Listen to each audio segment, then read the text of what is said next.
اب میں کیا ہوں، ہمارا عقیدہ کیا ہے، ہم سے بہتر کوئی نہیں جانتا۔ جب میرے پاس یہ بات آئی تھی تو میں نے اس وقت جواب میں کہا تھا کہ جس نے بھی یہ کہا ہے اس سے پوچھو کہ اس کا باپ کون ہے۔ بے شک مجھے کہا گیا تھا کہ اوریجنل بریلوی نہیں ہے، تو میں نے کہا پھر یہ اپنا اوریجنل باپ بتائے کہ اوریجنل اس کا باپ ہے۔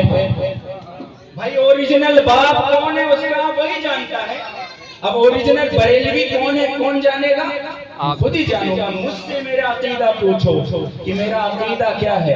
الحمدللہ ٹن اعلیٰ حضرت والے، ایک حرف بھی اعلیٰ حضرت کی کتاب سے ہمارے عمل اس لائق ہو سکتے ہیں، ہمارے عمل کچھ خلاف، لیکن مسلک اعلیٰ حضرت نے جو بتایا ہے اور اعلیٰ حضرت کی جو کتاب سے جو عقیدہ دیا ہے اعلیٰ حضرت نے، اس عقیدے میں ہم قائم ہیں الحمدللہ۔ سبحان اللہ۔ تو ہمیں یہ مت کہو کہ اوریجنل بریلوی نہیں ہے، یہ نہیں ہے، وہ نہیں ہے، اور اگر فسق کا اگر حکم لگانے پہ اگر آ جائیں، اس لیے کہتے ہیں ہمیں چھیڑو مت، اگر ہم چھیڑنے میں آئے تو پھر تمہیں کہیں کا نہیں چھوڑیں گے۔ بے شک بے شک بے شک غازی صاحب، نہیں چھوڑیں گے۔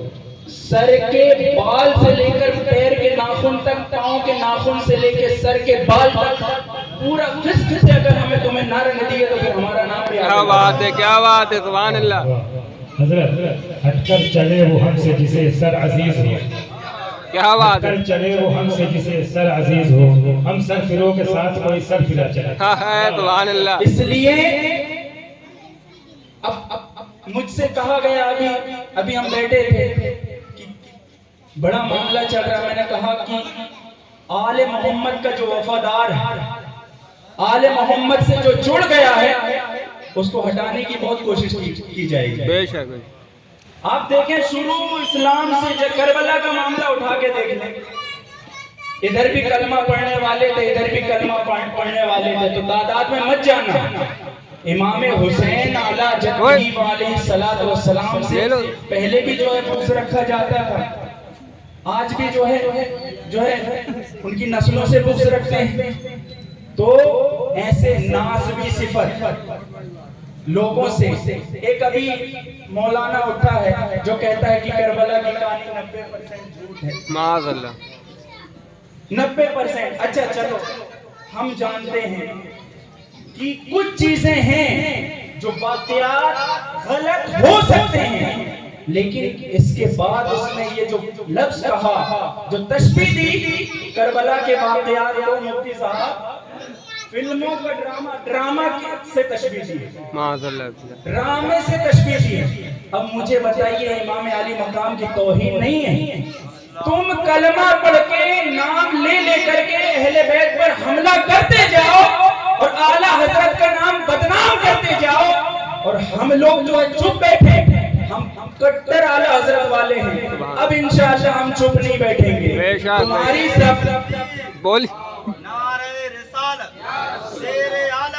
زندہ باد زندہ باد، تمہاری زبان کھلے گی، ہم یہاں سے جواب دیں گے انشاءاللہ۔ ہم کسی بھی نازوی صفت مولوی کو برداشت نہیں کرنے والے ہیں۔ جو آل محمد کا وفادار نہیں ہے وہ غدار اہل سنت ہے، وہ وفادار اہل سنت نہیں ہو سکتا۔ نعرہ تکبیر، اللہ اکبر، نعرہ تکبیر، اللہ اکبر، نعرہ رسالت۔ اعلیٰ حضرت کی تعلیمات کیا تھی؟ مفتی اعظم کا عرس ہم منانے بیٹھے ہیں، مفتی اعظم کا پیغام عام کرنے کی ضرورت ہے، اعلیٰ حضرت کے پیغام کو عام کرنے کی ضرورت ہے۔ تمہارے عمل خود اس لائق نہیں ہے اعلیٰ حضرت اعلیٰ حضرت اعلیٰ حضرت اعلیٰ حضرت۔ میرے بھائی اگر اعلیٰ حضرت کے فتاوی اگر دکھانے میں آ جاؤں تو تم پڑھ بھی تو نہیں سکتے ہو، بے شک جاہل ہو، پڑھنا بھی نہیں آتا ہے، املا بھی نہیں، املا بھی درست نہیں ہے، جاہل لوگ ٹھیکیدار بن کے بیٹھے ہیں، کیسے پڑھو؟ نہیں ہوتا۔ ہم ہی لوگوں کے پاس تمہیں آنا پڑے گا، ہم ہی لوگ کے پاس آنا پڑے گا۔ اس لیے کہتا ہوں کہ چھیڑو مت ورنہ چھوڑیں گے نہیں، بے شک بے شک۔ چھیڑو مت ورنہ میں کسی کا گستاخ نہیں ہوں، بے شک بے میں شک کسی پیر کا گستاخ نہیں ہوں، لیکن اگر وہ پیر بھی ہو اور آل محمد کے خلاف بولے گا تو اس کو بھی سننا پڑے گا۔ اللہ بے شک بے شک بہت بہت جو آل محمد، اس لیے میں کہتا ہوں تم چاہے اگر ہم حضور آل محمد حضور کی آل سے اگر محبت کرنے پر اگر تم ہمیں رافضیت کا فتویٰ دیتے ہو تو پھر ہمیں یہ بھی قبول ہے۔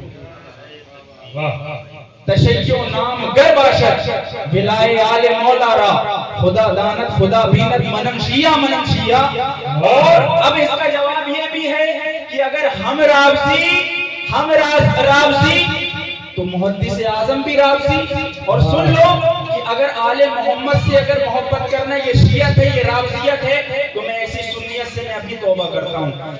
تشیع نام گر باشد ولائے آل مولا را، خدا دانت خدا بینت منم شیعہ۔ ولائے بغض عناد بغض آل بیت، عناد بغض اہل بیت مصطفیٰ گر سنیت باشد۔ محدث اعظم کہتے ہیں کہ اہل بیت سے بغض کا نام سنیت ہے۔ عناد بغض اہل بیت مصطفیٰ گر سنیت باشد، خدا بندہ مرا از سنیت توبہ صد توبہ، تو ایسی سنیت سے ہم 100 بار توبہ۔ نعرہ تکبیر، اللہ اکبر، نعرہ رسالت، مسلک اعلی حضرت، زندہ باد زندہ باد۔ ایسی سنیت سے ہم توبہ کرتے ہیں۔ میرے بھائی تمہیں بہت ظلم و ستم کا سامنا کرنا پڑے گا۔ جب امام حسین کو ساری چیزوں آپ کو کیسے کیسے آزمایا گیا ہے، اولاد آپ نے قربان کی ہے، پیاسا آپ کو رہنا پڑا ہے، بھوک کی آپ کو امتحان، بھوک سے آپ کو جو ہے بھوکا رہنا پڑا ہے، بھوک کا امتحان آپ سے لیا گیا ہے۔ اگر آج ہمارے اوپر کوئی ظلم و ستم نہیں کر رہا ہے اور اگر ہمارے خلاف صرف اتنی باتیں کر رہا ہے کہ یہ لوگ جو ہے آل محمد سے جڑ گئے ہیں، اب تھوڑی بہت تو پریشانی ہمیں آئے گی تو ہمیں وہ قبول ہے، ہمیں وہ منظور ہے۔ میں بات اس لیے نہیں کرتا ہوں کسی کے خلاف، لیکن جب بھی آل محمد کی بات آئے گی تو پھر میں چپ نہیں بیٹھنے والا ہوں۔ اور یاد رکھنا یہ غازی جو میرا لقب ہے نا، یہ جو میرا غازی لقب ہے، یہ یہاں سے نہیں ملا اور ایسے ویسے لوگوں نے نہیں دیا ہے۔ آج الحمدللہ سن لینا، یہی وہ غازی ہے جو رد وہابیت پر ان کے خلاف انہی کی دکان سے میں نے کتاب چھاپا ہے۔ اور آج بھی ناموس رسالت کا مسئلہ جب ہوگا انشاءاللہ مجھے آپ بولتے ہوئے پاؤ گے۔ میں منہ چھپا کر جو ہے چھپوں گا نہیں۔ ہم اوریجنل لوگ ہیں، اوریجنل حضور کے وفادار ہیں۔ جب بھی ناموس رسالت کی بات آئے گی منہ نام لے کر کھل کر ہم بولیں گے۔ تمہارے جیسے جو ہیں یا تو چھپ کر واٹس ایپ میدان کے غازی نام لے کر حضور کے گستاخوں کا رد نہیں کریں گے، چاہے وہ نرسنگا نند ہو، چاہے وہ وسیم رضوی ہو، یا جو بھی گستاخ رسول ہوگا ان کا نام لے کر جو ہے، چاہے وہ RSS کا کوئی کتا ہوگا، اگر ہوگا تو نام لے کر رد کریں گے، یا BDP کا اگر کوئی ہوگا۔ میں ڈرنے والا نہیں ہوں، لیکن جب بات آئے گی حضور علیہ السلام کی اور حضور علیہ السلام کی آل کی، تو یہ جان ایک جان ہے، ہم ایسی ہزاروں جان حضور کی آل پہ قربان کرنے کے لیے تیار ہیں۔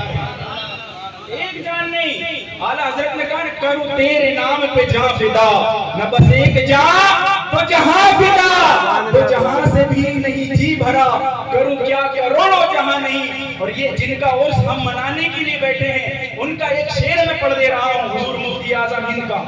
کہا کہ ایک جان کیا ہے اگر ہو کروڑوں، یہ ایک جان کیا ہے اگر ہو کروڑوں، تیرے نام پہ سب کو بارہ کروں۔